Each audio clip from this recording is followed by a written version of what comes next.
My friend, before we talk about life, let me ask you something quietly. What does it mean that you are alive right now?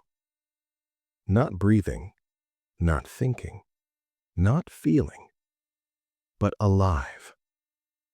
Because when you really think about it, life is strange. Rocks follow laws, stars follow equations, planets move with precision. But you grow, you heal, you remember, you change, you resist chaos. Um, why? In 1944, in the middle of a world burning from war, a physicist asked a forbidden question. Not a philosopher, not a biologist, a quantum physicist. His name was Erwin Schrödinger, the same man who helped invent quantum mechanics, the same mind behind the famous Schrödinger's cat. And instead of asking about atoms or electrons, he asked something far more dangerous. What is life? At that time, biology was descriptive, physics was mathematical, and the two worlds didn't talk. Life was treated as mystery, physics was treated as certainty. Schrödinger broke that wall. He said, if living matter obeys the laws of physics, then life itself must be explainable. That sentence shook science. Because if life is explainable, then maybe meaning is too. My friend, Schrödinger noticed something unsettling. The universe always moves toward disorder. Entropy increases, systems decay. Yet life does the opposite. Cells build order, DNA preserves structure, organisms fight decay. Life doesn't just survive chaos, it feeds on it. How can something exist that goes against the natural drift of the universe? That question changed everything. Inside every cell, inside every breath you take, there is a silent rebellion happening. Life steals order from the environment and uses it to stay alive. You are not passive matter. You are organized defiance, a temporary island of structure in an ocean of entropy. You are not just living in the universe. You are resisting it. Then Schrödinger went further. He said something radical. The secret of life must lie in the molecule that carries information. Information. Not soul, not spirit, not magic. Information. Decades before DNA was discovered, he predicted it. A code, a script, a molecular memory. Your entire existence written in a microscopic language. Isn't that terrifying? And beautiful. This book is not about biology. It's about the boundary between physics and life, between matter and meaning, between randomness and purpose. Schrödinger doesn't give easy answers. He gives you something more dangerous, a new way to see yourself. Not as a soul trapped in a body, not a machine with feelings, but as a pattern, a process, a temporary order fighting the pull of chaos. If life is just physics, why does it feel meaningful? If consciousness is just matter, why does it feel sacred? If we are temporary, why do we care so deeply? Those questions are not accidents. They are the reason this book still matters. So, my friend, this is not a science book you read. It's a book you sit with. A book that slowly whispers, maybe life is not a thing. Maybe it's an event. And maybe you are that event. Take a breath. You're listening to Wise Alchemy. Let's begin, my friend. Before we talk about cells, genes, or DNA, we have to stop at a much older place, a quieter place, a place where even science hesitates. And the question waiting there is simple, almost childlike. What is life? Not how life works, not how it evolves, not how it reproduces, but what it actually is. Why does matter, which follows cold physical laws, suddenly start moving, growing, adapting, remembering? Why does a rock remain a rock for a million years, but a cell wants to survive? How can atoms care? Here's something most people don't realize. For a long time, physicists avoided biology. Why? Because physics is clean, predictable, elegant. Biology is messy, chaotic, alive. Physics likes equations. Life likes exceptions. But in the early 20th century, something strange happened. Some of the greatest physicists on Earth, the people who understood atoms, energy, time, and space, started looking at living organisms and thinking, something doesn't add up.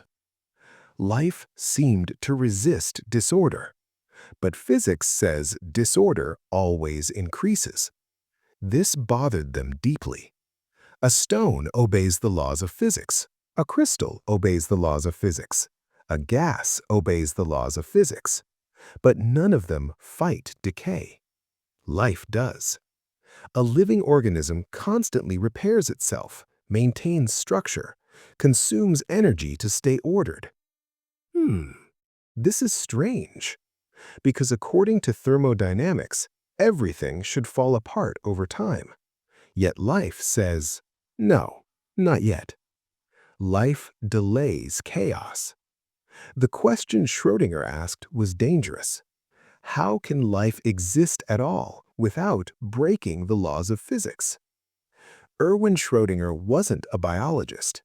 He was one of the greatest founders of quantum mechanics, a man who understood the deepest rules of reality.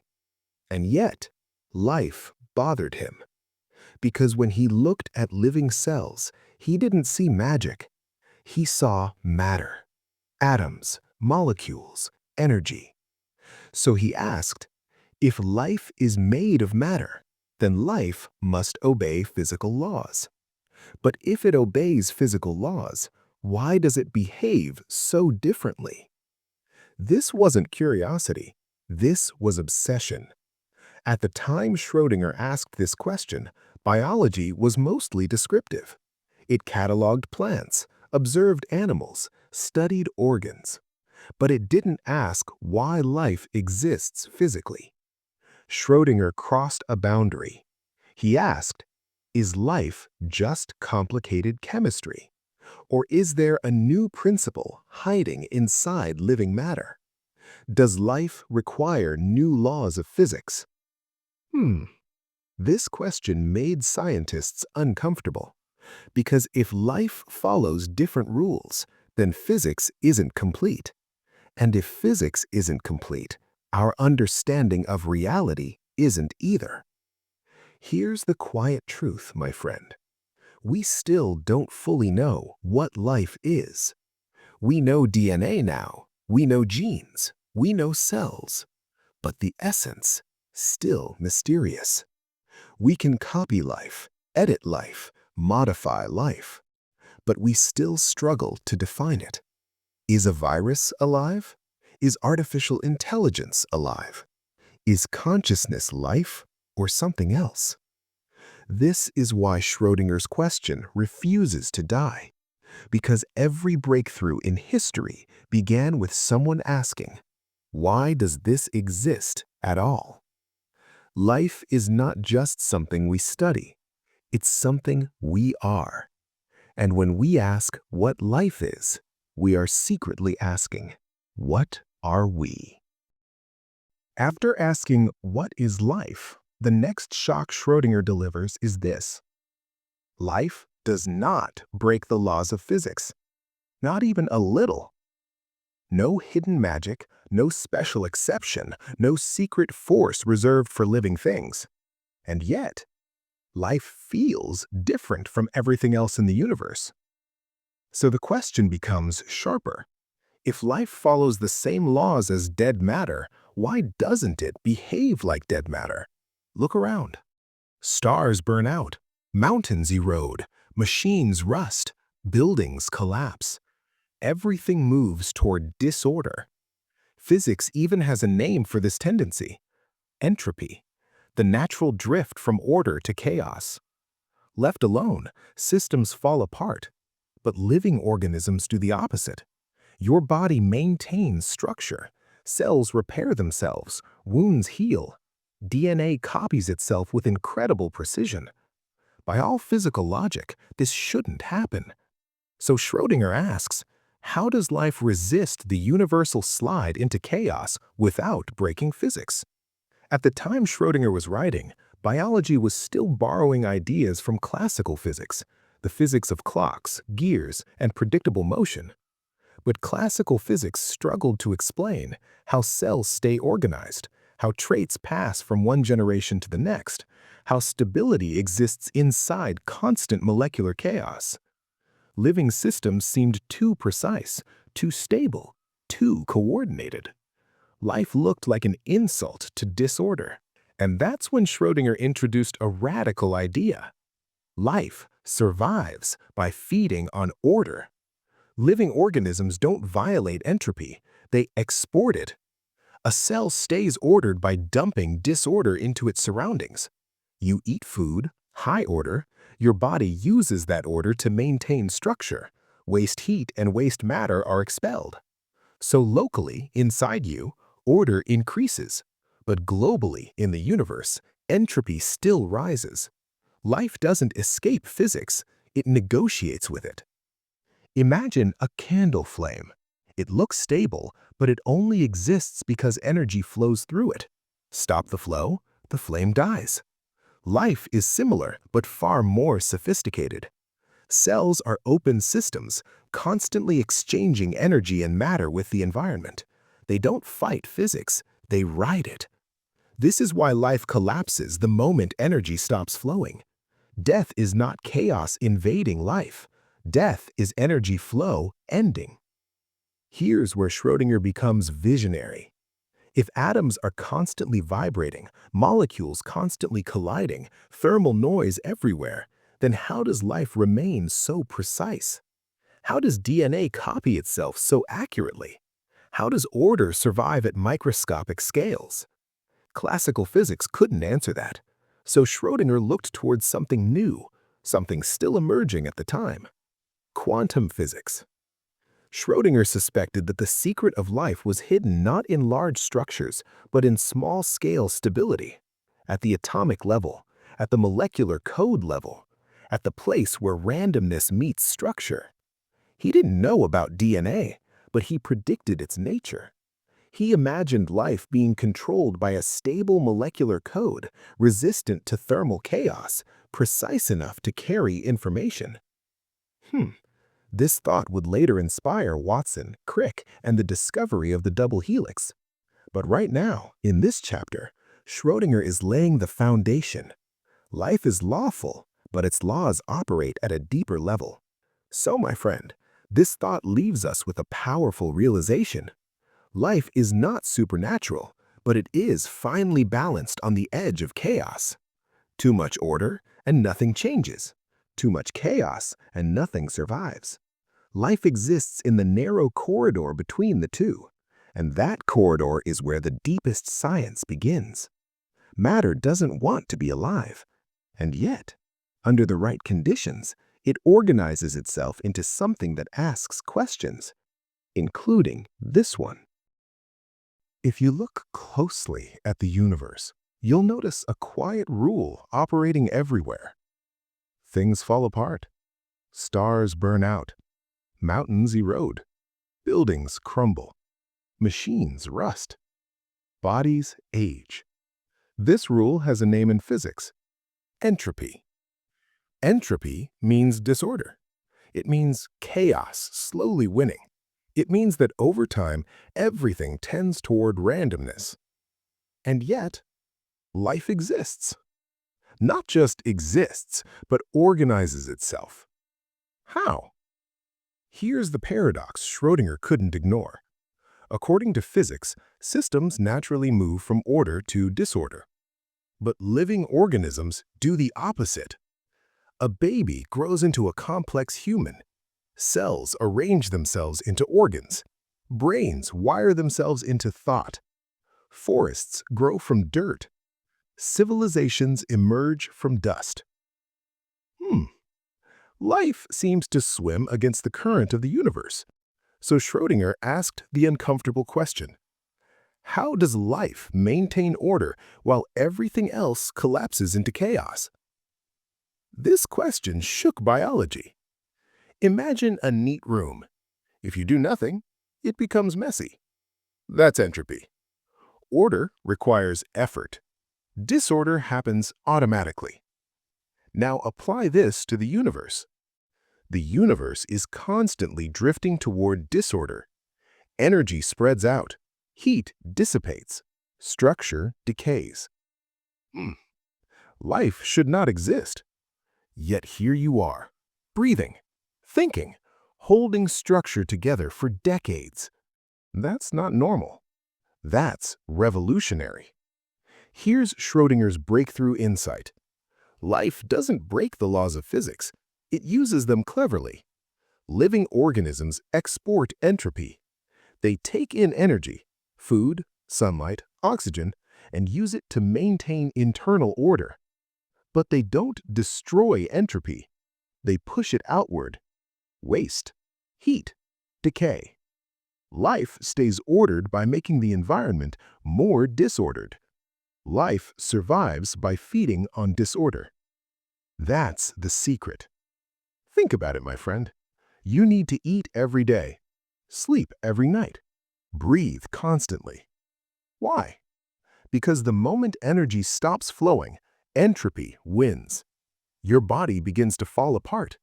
Cells lose structure. Systems shut down. Order collapses. Life is not stable by default. It must be actively maintained. Living is work. Existence itself is resistance. Schrödinger wasn't just explaining biology. He was revealing something poetic. Life is not a static thing. It is a process, a continuous fight against chaos, a temporary island of order in an ocean of randomness. And yet, this fragile order creates love, music, ideas, art, memory, meaning. How extraordinary is that?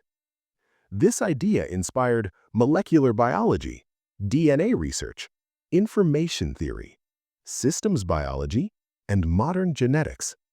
Scientists began seeing life not as magic, but as information resisting decay. Life is not just chemistry, it's organized information fighting decay. This thought eventually led to the discovery of DNA as a stable information carrier. But that comes next. My friend, this leaves us with a humbling truth. Life doesn't conquer the universe. It borrows time from it. For a while, matter organizes itself, becomes aware, asks questions like this. Then, entropy takes it back. And maybe that's what makes life meaningful. Not because it lasts forever, but because it exists at all. Up until now, we've said something strange but true. Everything in the universe falls apart, except life. Stars burn out, mountains erode, machines rust, bodies decay. And yet, a living cell builds itself, repairs itself, organizes itself. How? This is where Schrödinger introduces the idea that made this book legendary: negative entropy, or as he called it, negentropy. Entropy is not complicated. It simply means things naturally move toward disorder. A tidy room becomes messy. A hot cup of tea becomes cold. A structured system breaks down over time. This is not pessimism. This is physics. The universe prefers chaos. So here's the paradox. Life does the opposite.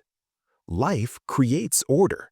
Cells create order, brains form patterns, DNA preserves structure. Organisms grow more complex over time. Life seems to be breaking the rules, but Schrödinger says, no, life is playing a cleverer game. Shh, listen carefully now. Life does not destroy entropy. Life exports it. A living organism survives by taking in ordered energy, using it to maintain internal structure, and releasing disorder back into the environment. In simple words, life stays ordered by dumping chaos outside itself. Food is not just fuel, it is organized matter. Sunlight is not just warmth, it is structured energy. When you eat, breathe, photosynthesize, or metabolize, you are stealing order from the universe to keep yourself from falling apart. Life survives by borrowing stability from a chaotic world. This is one of Schrödinger's most beautiful insights. Food is not just energy. If it were, heat would be enough. But heat alone cannot sustain life. That's why raw sunlight feeds plants. Plants feed animals. Animals feed other animals. Each step transfers organized complexity. Life is a chain of order passing itself forward. You are not just eating to survive. You are eating to resist decay. Let's say this clearly, my friend. Life is not magical. Life is not supernatural. But life is special. It is a temporary rebellion against the universe's tendency to fall apart. Every heartbeat, every breath, every cell division is a small act of defiance. You are not permanent, but you are organized chaos that refuses to surrender. For now. And that is extraordinary. Schrödinger didn't know about DNA yet, but this idea directly inspired scientists who later discovered it. Because DNA turned out to be a highly ordered molecular code, stable enough to resist entropy, precise enough to copy itself. In other words, life solved entropy by inventing information, order preserved as code. This is where physics quietly becomes biology. Life does not conquer death, it delays it. Life does not defeat entropy, it negotiates with it. You are not outside the laws of the universe. You are a temporary pattern maintained by energy, structure, and time. And one day, when the energy stops flowing, entropy will win. But until then, you exist, you organize, you create meaning. And that is enough. Here is something quietly miraculous about you. Every atom in your body is restless. Electrons vibrate. Molecules collide. Heat pushes everything toward disorder. And yet, you don't fall apart. You wake up the same person every day. Your heart keeps its rhythm.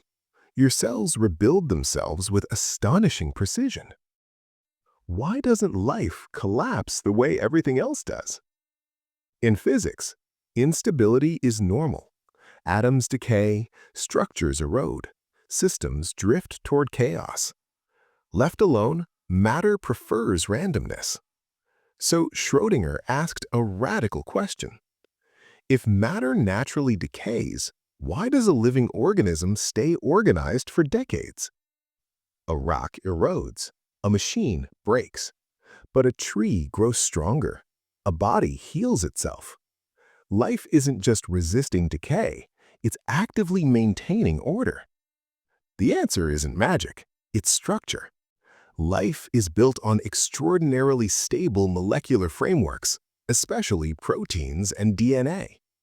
DNA, Schrödinger noticed, is not like a random molecule. It's a code script, a solid, repeatable structure that can store information, copy itself, resist thermal chaos, and correct errors.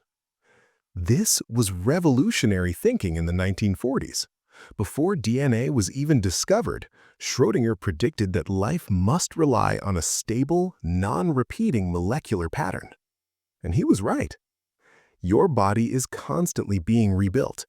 Every second, cells die, molecules break, energy dissipates. But something quietly keeps rebuilding the pattern. That something is organization guided by information. Life isn't stable because it's frozen. Life is stable because it's continuously repaired. You are not a solid object. You are a process, a carefully maintained pattern flowing through unstable matter. Schrödinger makes this point gently, not dramatically. Life does not defeat entropy forever. It only delays it beautifully. Living beings are like candles in a dark room. They burn steadily, maintaining form and light until the fuel is gone. This doesn't make life meaningless. It makes it precious. Stability is not permanent. It's earned every moment. So, my friend, what holds you together? Not strength, not permanence, not resistance, but balance. Energy flowing in, waste flowing out. Information guiding structure. Repair happening faster than decay. Life survives not by fighting the universe, but by dancing with its laws. You are order, borrowed from chaos. Imagine standing in the 1940s. No DNA double helix, no genetics textbooks, no molecular biology. And yet, one physicist looks at life and says, there must be a code. Not poetry, not metaphor, a physical code written into matter itself. This is where Schrödinger did something extraordinary. He didn't study cells under a microscope. He studied logic. And logic told him, life cannot be random. Here's the mystery Schrödinger faced. Every living thing passes information forward. Eye color, body structure, instincts, patterns of growth. But physics said matter should be messy. Atoms vibrate, molecules collide. Everything tends toward disorder. So Schrödinger asked a dangerous question. How does life store information reliably inside a universe that destroys order? That question alone changed science forever. At the time, many scientists believed heredity worked like this. Traits blend, like paint mixing colors, like soup ingredients dissolving together. Schrödinger rejected this immediately. He said if heredity were just mixing, life would lose precision over generations. But life doesn't blur. A cat does not slowly turn into a dog. Humans don't randomly drift into chaos. Information is preserved. Which means life must be written, not mixed. Now comes the most famous idea in the book. Schrödinger imagined something radical. Not a repeating crystal like salt or quartz. Those repeat endlessly. A. Life needs something different. He proposed an aperiodic crystal. Something stable, but not repetitive. Something ordered, but imagine standing in the 1940s. No DNA double helix, no genetics textbooks, no molecular biology. And yet, one physicist looks at life and says, there must be a code. Not poetry, not metaphor, a physical code written into matter itself. This is where Schrödinger did something extraordinary. He didn't study cells under a microscope. He studied logic. And logic told him, life cannot be random. Here's the mystery Schrödinger faced. Every living thing passes information forward. Eye color, body structure, instincts, patterns of growth. But physics said matter should be messy. Atoms vibrate, molecules collide. Everything tends toward disorder. So Schrödinger asked a dangerous question. How does life store information reliably inside a universe that destroys order? That question alone changed science forever. At the time, many scientists believed heredity worked like this. Traits blend, like paint mixing colors, like soup ingredients dissolving together. Schrödinger rejected this immediately. He said if heredity were just mixing, life would lose precision over generations. But life doesn't blur. A cat does not slowly turn into a dog. Humans don't randomly drift into chaos.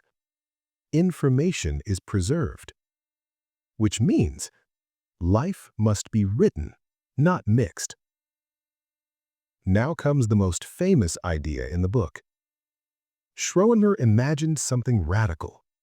Not a repeating crystal like salt or quartz. Those repeat endlessly. A, A, A, A. Life needs something different. He proposed an aperiodic crystal. Something stable, but not repetitive. Something ordered, but complex. Something that can store information by sequence, not repetition. This was a prophecy. Years later, scientists would discover DNA, a stable structure with a non-repeating sequence that encodes life. Schrödinger predicted it before biology could see it. Here's the deep idea, my friend. Life is not just chemistry. It is instruction. Cells don't just guess how to grow. They read. They follow instructions copied with terrifying accuracy. This means you are not just matter. You are organized information walking through time. Your body is a library. Your cells are readers. Your genes are sentences written billions of years ago. Schrödinger's idea pulled biology into physics. He showed that life must obey physical laws, but it uses them cleverly. Instead of fighting entropy directly, life builds stable structures that carry instructions. This insight inspired molecular biology, genetics, information theory in life sciences, the discovery of DNA, modern bioinformatics, all from one question. How does matter remember? My friend, pause for a moment. Every cell in your body contains instructions older than civilization. You are not improvised. You are inherited, not just from parents, from life itself. And yet, despite this rigid code, you still feel free. Which leads us to the next tension. This is where the story becomes quietly revolutionary. Schrödinger did not discover DNA. He did not see the double helix. He did not work in a biology lab. And yet, without this book, modern genetics might have arrived decades later. This chapter is about how an idea changed the direction of science itself. In the early 20th century, science was divided. Physics dealt with atoms, forces, equations. Biology dealt with cells, organisms, life. They were considered separate worlds. Most physicists thought biology was messy. Most biologists thought physics was irrelevant. Schrödinger disagreed. He believed life had to obey physical laws, but also had to use them in a new way. So in What is Life? He asked a question that shocked scientists. If life is stable across generations, then heredity must be carried by a precise physical structure. This was radical, because at the time, no one knew what carried genetic information. Schrödinger proposed something strange. Life's blueprint could not be random. It could not be repetitive like a crystal. It had to be stable, precise, and information-rich. So he introduced the idea of an aperiodic crystal, a structure solid enough to survive, but complex enough to store instructions. This single phrase lit a fire. Young scientists reading this book realized something profound. Life is not just chemistry. Life is information, encoded in matter. That idea changed everything. One of the readers of What is Life was a young physicist turned biologist named James Watson. Another was Francis Crick. They later admitted something openly.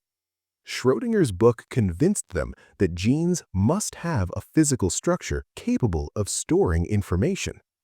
Without that conviction, they wouldn't have known what to look for. Schrödinger didn't give them DNA. He gave them direction. And in 1953, they discovered the double helix. This discovery transformed biology forever. Life was no longer just cells and chemicals. Life was code, instructions, storage, replication, error correction. Suddenly, biology started to sound like computer science. Schrödinger had predicted this shift, that life is not improvised, it is written. That organisms are not chaos, they are organized information systems. You are not just flesh, you are a message that has been copied for billions of years. Before Schrödinger, life was something mysterious, almost magical. After Schrödinger, life became a physical system that processes information while resisting entropy. This idea gave birth to molecular biology, genetics, bioinformatics, systems biology, even artificial life. Modern science didn't just discover DNA, it discovered that information is as real as matter. So, my friend, if DNA is information, if life is code, if evolution edits that code, then what are you? A body? A machine? A message? A pattern? Schrödinger never answered this fully. He only opened the door. And once opened, it could never be closed again. Now we arrive at the most uncomfortable question of all. If life obeys physical laws, if atoms follow rules, if genes carry instructions, if the brain is a biological machine, then tell me this: where does freedom live? Are you choosing your thoughts right now, or are they simply happening to you? This question haunted Schrödinger deeply. By the early 20th century, science was becoming powerful, too powerful. Physics had shown that the universe runs on equations. Biology was beginning to show that life runs on chemistry. Genetics hinted that behavior might run on code. And suddenly, a terrifying possibility appeared. What if humans are just machines with feelings? Machines that think they choose, but don't. This wasn't a scientific curiosity for Schrödinger. It was an existential threat. Classical physics is deterministic. If you know the position and motion of every particle, you can predict the future. So Schrödinger asks, if your brain is made of particles, and particles obey laws, then shouldn't your decisions be predictable too? Your love, your fear, your anger, your creativity, your rebellion. Are you choosing your thoughts right now, or are they simply happening to you? This is where most scientists stop. But Schrödinger didn't. Reductionism says, break things down until nothing mysterious remains. But Schrödinger quietly disagreed. He argued that explaining parts does not explain experience. You can explain neurons, synapses, electrical signals, chemical gradients, but none of that explains why red feels like red, why pain hurts, why meaning matters, why awareness exists. Knowing how a piano works does not explain music. Schrödinger believed that conscious experience cannot be reduced without losing what makes it real. Here's where things get subtle, almost dangerous. Schrödinger suggested that the scientific picture of the world is a model, not the thing itself. Meaning, physics describes patterns, biology describes mechanisms, but consciousness is not inside the model, it is the observer of the model. What if free will doesn't exist inside physics, but alongside it? Schrödinger did not argue for magical freedom. He didn't say humans break physics. Instead, he suggested something quieter. You are not outside the laws, but you are not reducible to them either. You participate. Like a surfer on a wave. The wave follows physics, but the surfer still chooses how to ride it. Biology sets constraints, but consciousness navigates within them. That space between law and experience is where freedom may live. Today, AI can predict behavior. Algorithms anticipate desires. Neuroscience maps decisions before awareness. And yet, you still feel responsible. You still regret. You still choose differently tomorrow. You still ask, who am I becoming? A machine does not ask that. Schrödinger believed that the very act of questioning is evidence of something irreducible. So, are you a machine? Yes, in structure. Yes, in chemistry. Yes, in biology. But also, you are the questioner, the experiencer, the witness. Physics may explain how you move, but not why you care. And maybe, just maybe, freedom is not the absence of laws, but the awareness of them. Up until now, we've talked about life as structure, as code, as information written into matter. Atoms organized, molecules cooperating, genes carrying instructions. But now, we reach the question that refuses to stay silent. Where does the mind fit into all this? Because somewhere between chemicals and cells, something strange appears. Awareness. And Schrödinger knew this was the point where science becomes uncomfortable. Physics is powerful. It explains motion, energy, particles, forces. Biology explains organization, replication, survival. But neither can fully explain this simple fact. You are experiencing this moment, not just processing information, but feeling it. Your brain can be mapped, scanned, simulated. But where is the feeling of being you? Where is the color of red, the taste of tea, the pain of loss, the quiet sense of I am?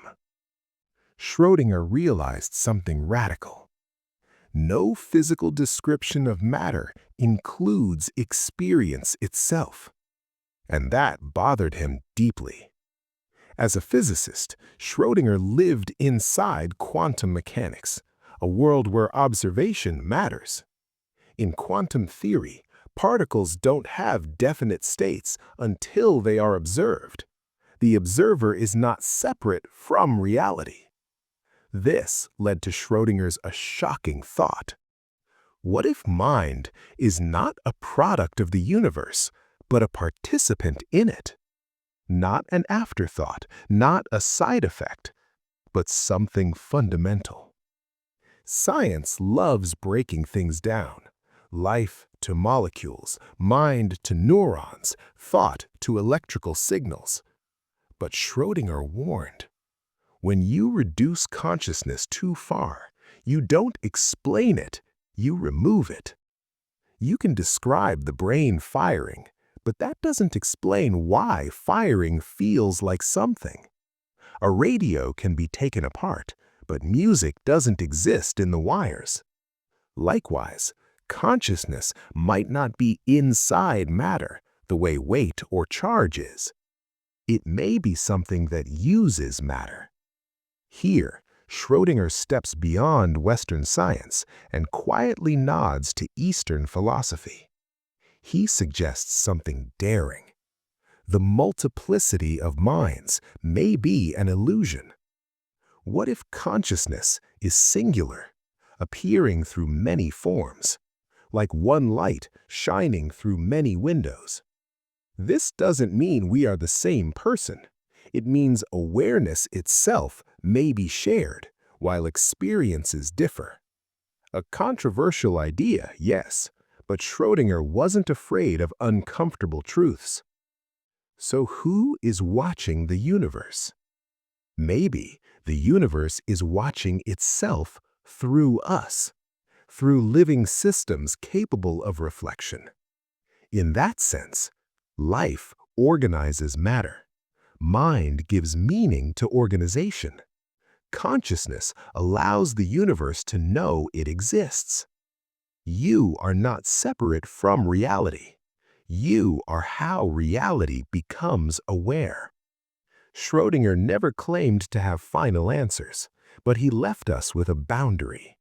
Science can explain how life works. It struggles to explain what it feels like to exist. And maybe that mystery is not a failure, but a reminder. Not everything meaningful is measurable. Not everything real is reducible. Some truths are lived, not calculated. We've been asking what life is, how matter becomes organized, how information shapes living beings, and how mind emerges from physical laws. But now, Schrödinger steps into his most radical idea. Not physics, not biology, consciousness itself. And he asks a question that quietly shakes everything. What if consciousness is not many, but one? Shh. Let that sit for a moment. Science usually assumes something simple. Every body has its own mind.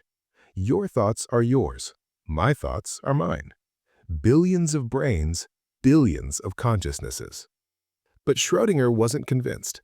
He noticed something strange. All experiences, yours, mine, anyone's, share the same basic quality: awareness. There is no color difference between minds, no measurable boundary, no physical marker that says this consciousness ends here. We see many bodies, but we only ever experience one perspective at a time, our own. And yet, that perspective feels fundamentally the same everywhere. This is where Schrödinger quietly steps outside Western science. He turns to Eastern philosophy, especially Vedanta and Upanishadic thought. These traditions say something radical. There are not many consciousnesses. There is one consciousness appearing through many forms. Like one sun reflected in many puddles. The puddles look separate. The reflections look separate. But the source is one. The body is the puddle. The mind is the reflection. Consciousness is the sun. This idea deeply moved Schrödinger. Think about it, my friend. Your body is clearly separate from others. Your memories are personal. Your personality is unique. But consciousness itself, the fact that you are aware, has no borders. You can't point to its edge. You can't divide it. You can't weigh it. Schrödinger suggests individual minds may be like waves, but consciousness is the ocean. We mistake the wave for something separate, but it's never left the water. What we call you and me might just be perspectives, not divisions. This idea makes scientists uneasy. Because science loves separation. This particle, that observer, this system. We've been asking what life is, how matter becomes organized, how information shapes living beings, and how mind emerges from physical laws. But now, Schrödinger steps into his most radical idea. Not physics, not biology, consciousness itself. And he asks a question that quietly shakes everything. What if consciousness is not many, but one? Shh. Let that sit for a moment. Science usually assumes something simple. Every body has its own mind. Your thoughts are yours. My thoughts are mine. Billions of brains, billions of consciousnesses. But Schrödinger wasn't convinced. He noticed something strange. All experiences, yours, mine, anyone's, share the same basic quality: awareness. There is no color difference between minds, no measurable boundary, no physical marker that says this consciousness ends here. We see many bodies, but we only ever experience one perspective at a time, our own. And yet, that perspective feels fundamentally the same everywhere. This is where Schrödinger quietly steps outside Western science. He turns to Eastern philosophy, especially Vedanta and Upanishadic thought. These traditions say something radical. There are not many consciousnesses. There is one consciousness appearing through many forms. Like one sun reflected in many puddles. The puddles look separate. The reflections look separate. But the source is one. The body is the puddle. The mind is the reflection. Consciousness is the sun. This idea deeply moved Schrödinger. Think about it, my friend. Your body is clearly separate from others. Your memories are personal. Your personality is unique. But consciousness itself, the fact that you are aware, has no borders. You can't point to its edge. You can't divide it. You can't weigh it. Schrödinger suggests individual minds may be like waves, but consciousness is the ocean. We mistake the wave for something separate, but it's never left the water. What we call you and me might just be perspectives, not divisions. This idea makes scientists uneasy, because science loves separation. This particle, that observer, this system, that environment. But consciousness doesn't behave like objects. It doesn't fragment cleanly. It doesn't localize easily. It doesn't multiply the way matter does. Maybe that's why consciousness feels so mysterious. We're trying to study unity with tools built for division. If Schrödinger is even partly right, then identity changes completely. You are not a lonely mind trapped in a skull. You are a window through which the universe experiences itself. Your awareness is not yours. It is appearing as you. This doesn't erase individuality. It reframes it. You are not separate from existence. You are a localized expression of it. Here's the quiet consequence of this idea. If consciousness is one, then harming another is not fundamentally different from harming yourself. Compassion stops being moral advice and becomes ontological truth. Schrödinger believed this view naturally leads to humility, empathy, responsibility, reverence for life. Because the boundary between self and other was never as solid as we thought. Maybe that's why kindness feels right at a deeper level than logic can explain. Schrödinger doesn't claim this as proof.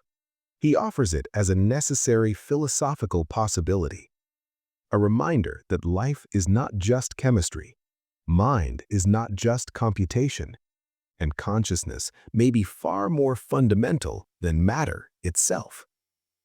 Maybe the universe didn't create consciousness. Maybe consciousness is how the universe knows it exists. This is the chapter where science does something rare. It stops talking.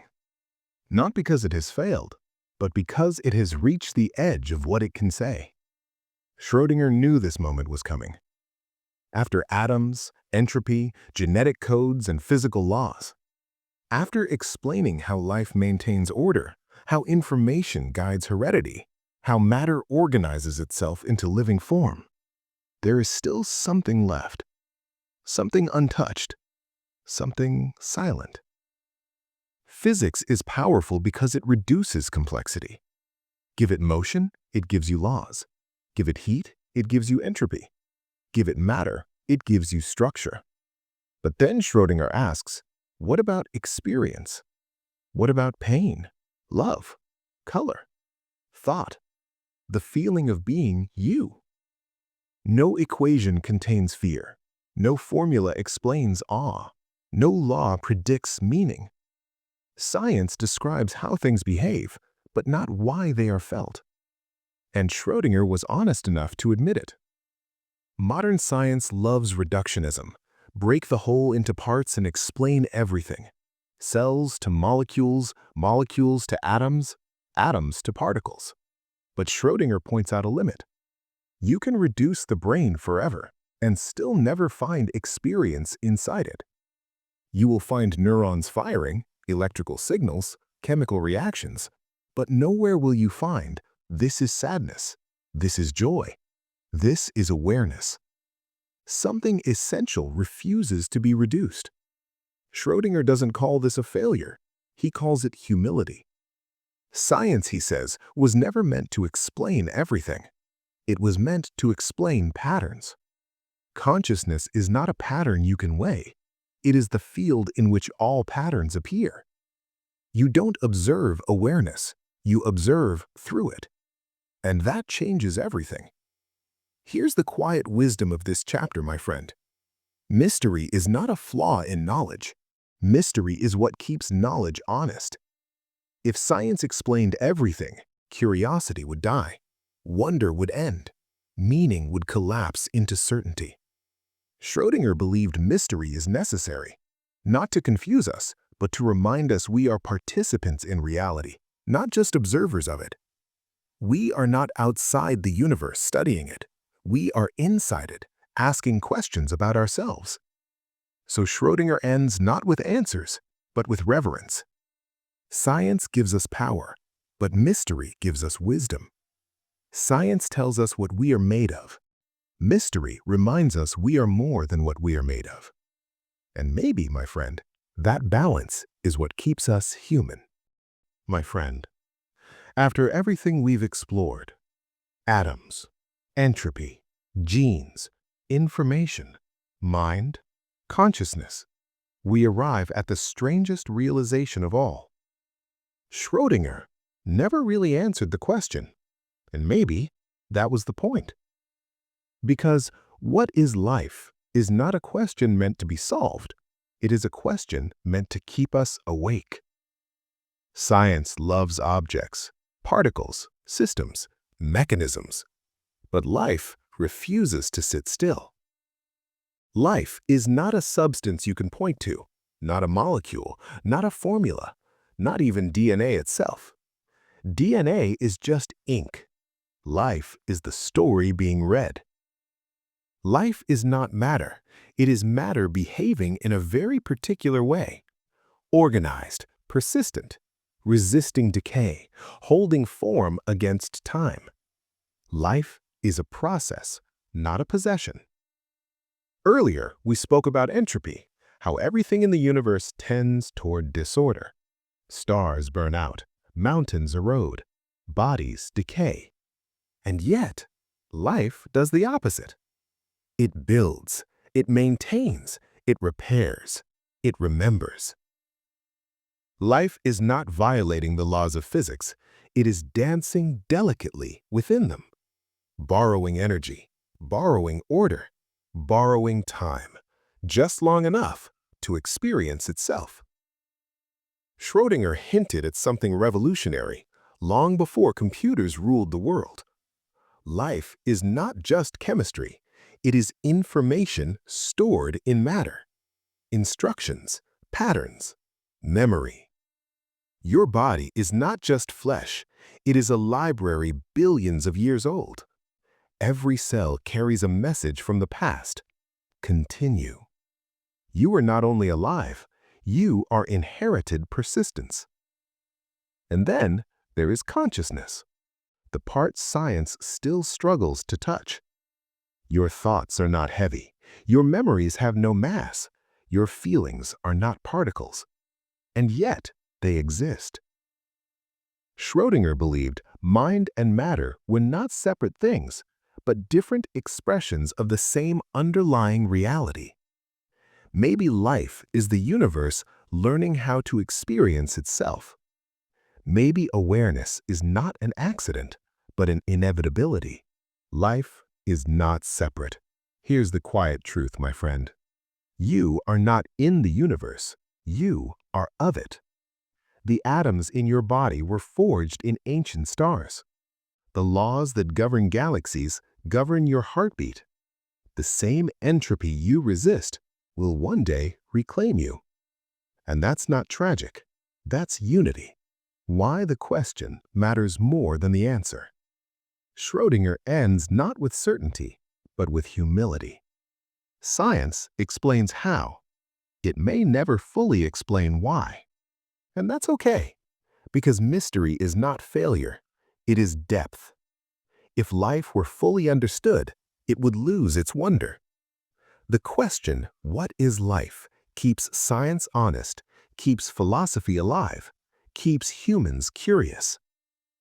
Maybe meaning doesn't come from answers, but from continuing to ask. So, what is life really?